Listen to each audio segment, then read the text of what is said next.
À suivre. Christophe Sibieux, on a déjà parlé ici de Short Edition, une plateforme littéraire d'édition collaborative. Et vous avez lancé en 2015 un concept inédit, la mise en place de distributeurs d'histoires courtes dans les lieux publics. C'est tout simple, tout bête, j'ai envie de dire, des bornes qui distribuent des histoires à lire. C'est une façon en fait d'accueillir son client ou son visiteur. On lui offre un café, on peut offrir un verre d'eau, on peut mettre à disposition de la presse à lire. Et l'idée c'est de dire on donne une petite histoire à parcourir sur un papyrus. Donc un papier, et on parlait tout à l'heure de la porosité du monde professionnel et du monde perso dans les smartphones. C'est vrai que le papier, il garantit de sortir de l'univers professionnel et de donner un moment d'évasion qui est bien borné. Alors le modèle économique de cette activité, c'est bien de louer, de placer des bornes. Voilà, de les louer à des entreprises ou des institutions qui ont justement envie d'envoyer ce signal à leurs clients ou à leurs visiteurs. Et de dire on est dans une forme de gratuité, dans une forme de service plus en fait, voilà. Et donc actuellement, le distributeur il est en gare dans plusieurs gares de France et la SNCF a décidé de le déployer dans beaucoup de gares. Il est dans des galeries commerciales, en aéroport, à Lyon aéroport. Il est en salle d'attente à l'Institut Curie. Donc, on en a vu à l'Office du tourisme de Grenoble. Ah oui, mais Grenoble, tout est parti de Grenoble. Le programme est parti en fait d'un programme d'aide départemental pour les pré-séries industrielles, parce que sinon on l'aurait pas fait. Et la ville de Grenoble, ayant vu le prototype, a dit moi Banco, je teste. Le maire est venu, il l'a vu et il a dit, comme beaucoup de gens à qui on le montrait, ses yeux se sont mis à briller. Il a dit on va tester. Et dès la première année, sur la logique, on apporte la culture à l'endroit où on l'attend pas. Voilà. Donc 8 bornes à Grenoble dès la première année. On va en comprendre et en reparler après ce reportage. Savoir perdre son temps, un exercice qui demande parfois un peu d'imagination. Grenoble a décidé de résoudre ce tracas en proposant une borne de lecture. Elle distribue des petites histoires de 1 à 5 minutes et proviennent des auteurs de Short Edition, une start-up grenobloise. L'idée, c'est qu'on donne une distraction, un moment de loisir sympathique et agréable, avec de la littérature populaire de bonne qualité, aux habitants ou aux visiteurs de la ville de Grenoble, touristes, qui viennent et qui ont un petit temps d'attente à meubler. Les bornes sont gratuites et disponibles dans 8 lieux à Grenoble. Une installation innovante qui aurait pu se produire à Paris, mais c'est à la capitale des Alpes qu'elles ont trouvé logement grâce à un coup de cœur. En fait, il y a 1 an en arrière, le maire de Grenoble, en visitant les locaux de CEMOI et en rencontrant cette start-up, a vu le prototype, a dit tout de suite qu'on était intéressé pour transformer des temps d'attente en temps culturels. Et du coup, c'est vers la ville de Grenoble qu'ils se sont tournés en premier et on a dit oui. Donc oui, c'est la première mondiale à Grenoble de Short Edition.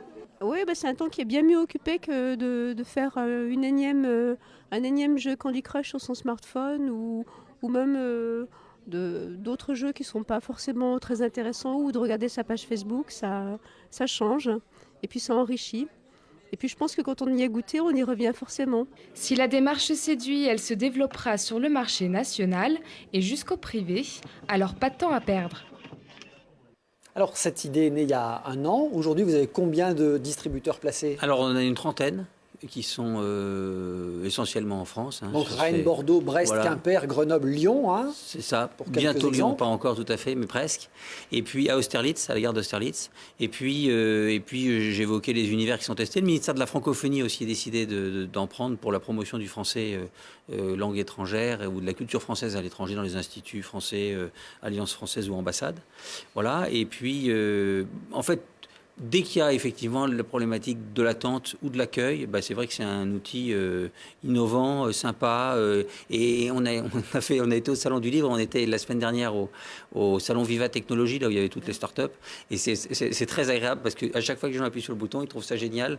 Et donc ils repartent avec la banane en disant que c'est super notre truc. Donc ça, c'est vraiment succès suprême. On a eu beaucoup d'articles sur vous partout. Succès suprême quand même. Vous avez séduit Francis Ford Coppola, s'il vous plaît, qui a choisi un distributeur pour équiper l'un de ses restaurants à San Francisco. Oui, et c'est un people, ça c'est clair, et c'est une marque. Là, l'effet de mode, il est garanti. Ah oui, là. Tout à fait. Mais en plus, c'est un homme de culture, on le sait tous. C'est un homme de littérature, on le sait moins, parce qu'en fait, depuis 25 ans, il a créé une revue littéraire qui s'appelle, de nom de sa société de production Zoetrope All Story, parce qu'il a fait le constat que dans les années 30-40, le cinéma américain était mieux écrit. Il trouvait que la disparition des revues littéraires avec des short stories qui sont le cœur de ce qu'est un film, hein, puisqu'il dit on lit une histoire courte comme on regarde un film d'une seule traite, il a eu envie de le faire. Voilà. Donc le mail de ce monsieur-là, qui habite en plus à San Francisco, donc qui est quand même le cœur des objets connectés, puisque c'est une borne connectée à la plateforme, on trouve que c'est plutôt sympa. Voilà. Stéphanie, voilà des business insolites. Oui, mais moi je trouve que c'est intéressant parce que dans les deux cas, c'est des prolongations d'activités déjà existantes. Dans le cas des fourmis, vous passez sur du B2C finalement. Là, vous avez une plateforme qui est déjà très très riche, qui s'enrichit en permanence. En plus de ça, qui fonctionne sur un mode collaboratif, donc où tout le monde. Et puis là, vous le mettez à disposition. Et puis, ce que j'adore, c'est la réintermédiation du papier. Moi, ça, je trouve que c'est le trait de génie dans. Qui ramène au papier. Exactement. Mais c'est exactement ça. Mais c'est un peu le sens. Enfin, on l'a déjà vu quand on avait accueilli Spartoo. Enfin, voilà, les pure players qui, à un moment donné, de toute façon, éprouvent le besoin de retrouver le contact avec la matière, quoi, parce qu'on n'est pas que des purs esprits. Donc, je trouve ça très sympa. Le bar à chat, j'ai hâte qu'il soit ouvert pour aller faire de la ronron-thérapie. Et puis, j'ai appris, comme on disait, chat en japonais, ce qui ne va pas me servir du tout, mais je suis contente. Ça aussi, c'est bien aussi en société, ça fait chic. Oui, ça fait très chic. Merci Antoine Garot, merci Christophe Sibiot d'avoir été avec nous. Stéphanie, merci.